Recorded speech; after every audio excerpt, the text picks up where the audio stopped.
Hey guys, welcome. Billie Eilish, Daniel Radcliffe, Tony Pangilinan, Detective Conan.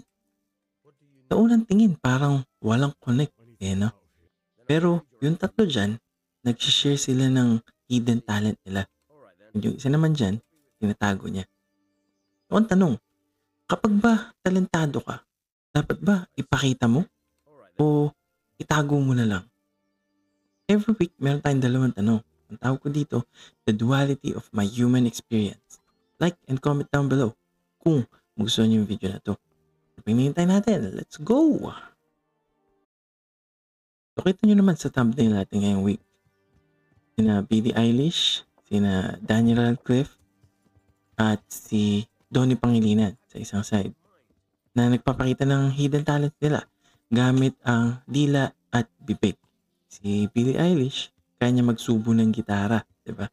Tapos yung dalawa naman, si Donnie at si Radcliffe, kaya nilang i-bend yung dila nila. At yung isang side naman natin, si Detective Conan. Mamamaya na natin pag-usapan si Detective Conan, no? Dito muna tayo sa tatlong celebrities natin. Sila napili ko ngayong week na to na mag-represent ng side ng pag-share o kaya yung tipong show off ng talent nila side. Kasi, nag-google ko, kung mag-google kayo celebrities with hidden talent. Lalabas yung kay Radcliffe nga. Tapos, makikita mo dun, nandun si Billie Eilish. So, Google mo din yun. Billie Eilish hidden talent. Siyempre, mako-curious ka. So, mag-scroll-scroll ka ng ganyan. Scroll-scroll ka sa images, ayun, makikita mo yung mga pictures nila Billie Eilish din. And siyempre, hindi naman pwedeng wala tayong representation ng Pinoy, di ba? So, si Donnie Pangilinan naman, na-search ko siya gamit yung keywords na to, Pinoy Hidden Talent.